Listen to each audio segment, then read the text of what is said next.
नमस्कार. आज बनवूया मस्त असा प्रत्येक घराघरामध्ये बनवला जाणारा थंडी स्पेशल मेथीचा लाडू.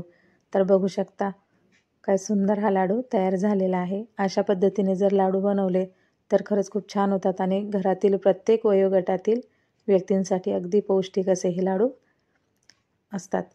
तर मी इथे मेथी आणि काही ड्रायफ्रूट्स वगैरे वापरून हे लाडू बनवलेले आहेत. ते आपण पुढे व्यवस्थित बघूया. व्हिडिओ पूर्ण बघा, म्हणजे हे लाडू मी कसे बनवलेले आहेत ते तुम्हाला व्यवस्थित समजेल व काय काय किती प्रमाणात वापरलेलं आहे ते पण मी व्यवस्थित सांगितलेलं आहे. नमस्कार, मी दुर्गाज रेसिपीमध्ये तुमच्या सर्वांचे स्वागत करते आणि वेळ वाया न घालवता पुढच्या रेसिपीला सुरुवात करते. तर इथे मी 1 किलो खारीक त्यातल्या बिया काढून तुकडे करून 2 ते 3 दिवस मस्त कडकडीत उन्हामध्ये वाळवून घेतलेली आहे. अर्धा किलो खोबरं खिसणीने खिसून घेतलेलं आहे. तुम्ही तुकडे करू शकता चाकूने. 250 ग्राम इतके मी काजू व 250 ग्राम इतके बदाम घेतलेले आहेत. त्याचबरोबर इथे मी 50 ग्राम इतके मनुके घेतलेले आहेत. आवडीनुसार कमी जास्त करू शकता. 200 ग्राम इतकी मी उडदाची डाळ घेतलेली आहे, साल नसलेली. आता इथे मी 250 ग्राम इतकं तूप घेतलेलं आहे. कमी जास्त आपण लागलं तर नंतर घालून घेऊयात. अर्धा किलो गूळ खिसून घेतलेला आहे व मेथी दाणे मी इथे भाजून मिक्सरमधून वाटून 3 दिवस तुपामध्ये भिजत ठेवले होते. एका बरणीमध्ये ठेवून घ्यायचे आहेत. व्हिडिओ काढला होता पण पहिले बरेचसे व्हिडिओ असल्यामुळे तो डिलीट झाला. तर असो हलकेसे भाजून घ्यायचे आणि मिक्सरमधून काढून तुपामध्ये भिजत घालून बंद झाकण लावून ठेवून दिलेले होते. 3 दिवस मी भिजत घेतलेले होते.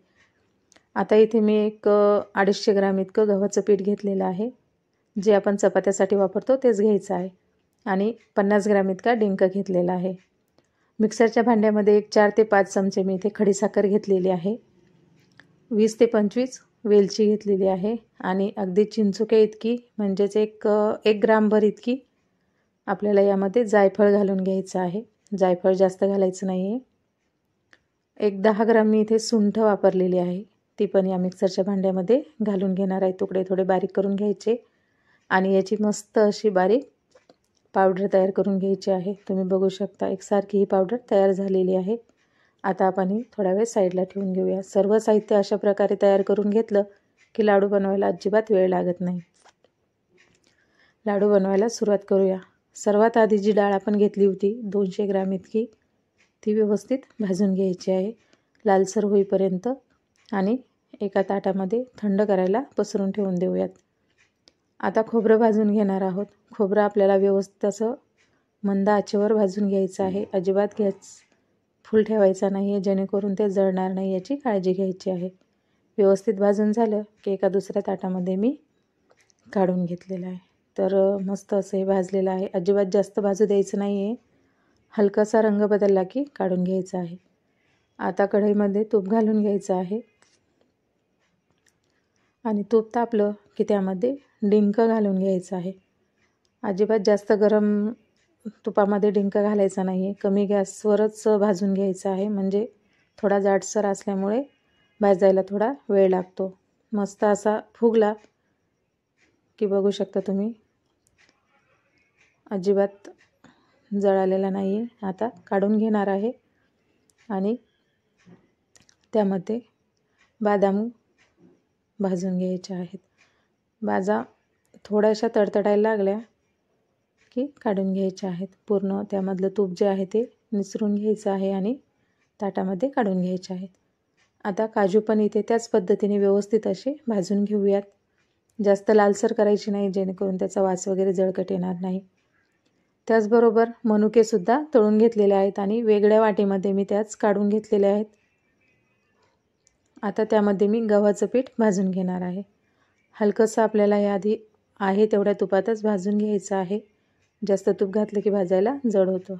थोडासा रंग बदलला की नंतर त्यामध्ये थोडं तूप परत घालून घ्यायचं आहे आणि व्यवस्थित लालसर होईपर्यंत भाजून घ्यायचं आहे. तुम्ही बघू शकता अजिबात जळालेलं नाही. एकसारखा असा कलर या गव्हाच्या पिठाला आलेला आहे. आता आपण त्या भांड्यामध्ये ते काढून घेऊयात आणि जी डाळ आपण भाजून ठेवली होती ती आता थंड झालेली आहे. आधी मिक्सरमधून काढून घेऊयात. बघू शकता अगदी मस्त अशी पावडर तयार झालेली आहे. अशा पद्धतीने डाळ मस्त बारीक करून घ्यायची आहे. कढईमध्ये थोडं तूप घालून घ्यायचं आणि जी डाळ आपण मिक्सरमधून बारीक करून घेतली होती ती चाळणीने चाळून घेऊयात. म्हणजे जो थोडासा जाड किंवा त्यामध्ये जाडसर अशी डाळ वगैरे राहिली असेल तर ती निघून येते. तर बघू शकता थोडंसं आहे ते आपण साईडला काढून घेऊया आणि मस्त असं हे भाजून घेऊया हलकासं, कारण आपण ही डाळ आधी भाजलेली आहे त्यामुळे मस्त असा कलर तिला पहिलाच होता, पण तुपामध्ये थोडा वेळ भाजून घ्यायचं आहे. भाजून झाली की गव्हाच्या पिठातच ते काढून घेतलेलं आहे. आता हे सर्व जिन्नस भाजून झालेले आहेत, आपण मिक्सरमधून काढून घेऊयात.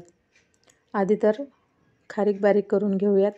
बघू शकता आपण 2 ते 3 दिवस सुकवून घेतली आहे उन्हामध्ये, त्यामुळे पावडर एकदम मस्त बारीक तयार झालेली आहे. त्याचबरोबर आता काजू पण बारीक करून घेऊयात आणि बदाम पण बारीक करून घ्यायचे आहेत. डिंक पण मी इथे बारीक करून घेतलेलं आहे. आता खोबरं जे आहे भाजून ठेवलेलं ते पण व्यवस्थित असं मिक्सरमधून वाटून घेऊयात. बघू शकता तुम्ही एकसारखं हे खोबरं, काजू, बदाम, डिंक आणि खारीक वाटून ठेवलेली आहे.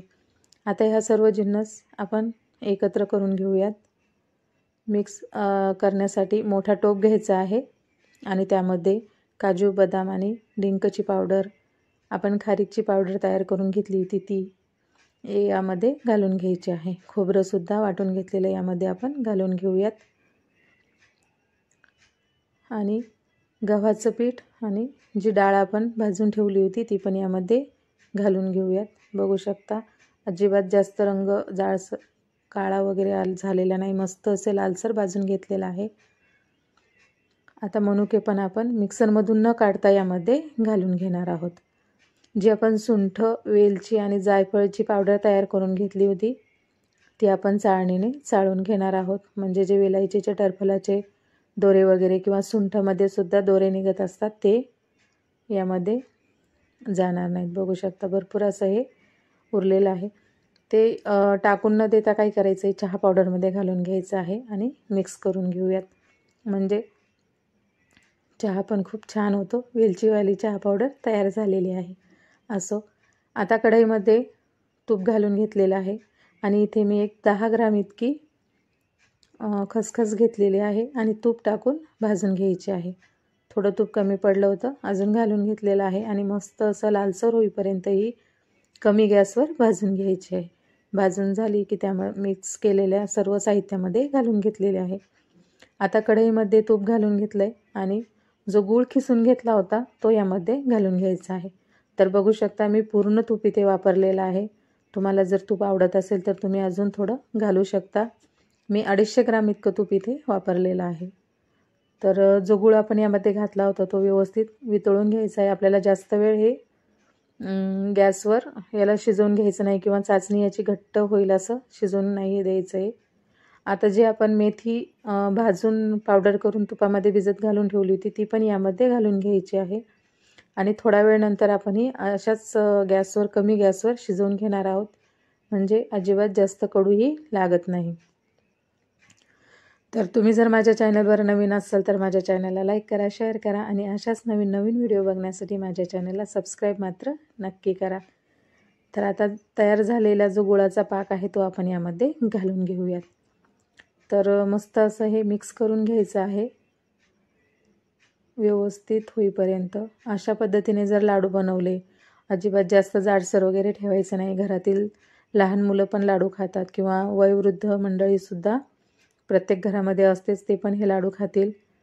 तर जास्त जर जाडसर ठेवलं तर वयोवृद्ध मंडळीला चावायचं जाडचण असू शकते, कोणाला दात असतात किंवा नसतात, किंवा लहान मुलं जर असले तर त्यांना पण खाण्यासाठी अडचण येऊ शकतो किंवा पचायसाठी अडचण येऊ शकते. काय होतं, मुलं घाई गडबडीमध्ये लाडू घेतात आणि तसाच तो खाऊन घेतात, जास्त चावत नाहीत किंवा खाण्यात घाई गडबडीमुळे ते तसंच खाल्लं जातं, म्हणून ते नंतर पचायला पण त्रासदायक ठरतं. म्हणून काय करायचं आहे, सर्व साहित्य व्यवस्थित असं एकसारखं हे वाटून घ्यायचं आहे मिक्सरमधून. याची बारीक पावडर तयार करून घ्यायची आहे आणि मिक्स करून घ्यायची आहे. तर काय करायचं, गरम असल्यामुळे आधी चमच्याने मिक्स करून घ्यायचं आहे आणि नंतर थंड झालं की हाताने व्यवस्थित असं हे सर्व मिक्स करून घ्यायचं आहे. सर्व साहित्य एकसारखं मिक्स होईल याची व्यवस्थित काळजी घ्यायची आहे. आणि जोपर्यंत गरम आहे तोपर्यंतच लाडू तयार करून घ्यायचे आहे. तुम्ही बघू शकता गरम असल्यामुळे पटकन असा हा लाडू तयार होऊन जातो. अजिबात वेळ लागत नाही आणि दाब देऊन व्यवस्थित असा हा हाताने लाडू तयार करून घेतलेला आहे. एकसारखे असे हे लाडू तयार होतात. लहान मंडळी जर असेल तर लाडूचा आकार तुम्ही थोडा छोटा घ्या आणि वयोवृद्ध किंवा बाकीच्या मंडळीसाठी या आकाराचे लाडू बनवले तरी चालतात. तर अशा पद्धतीने मी बाकी सर्व लाडू तयार करून घेतलेले आहेत आणि सर्व लाडू तयार झालेले आहेत. बघू शकता आमच्या घरात बच्चा पार्टी नाही आहे त्यामुळे मी एकसारखे लाडू बनवलेले आहेत. पण आवर्जून घरात जर मुलं असतील किंवा लहान लेकरं असतील तर त्यांच्यासाठी लाडू थोडे लहान बनवा. तर सर्व लाडू तयार झालेले आहेत. अशा पद्धतीने बनवलेत तर खूप छान होतात आणि चवदारही लागतात. अजिबात कडू होत नाहीत किंवा चिकट होत नाहीत, कडक होत नाहीत. तुम्हाला माझी रेसिपी कशी वाटली कमेंट करून नक्की सांगा. चला तर मग भेटूया पुढच्या रेसिपीमध्ये. नमस्कार.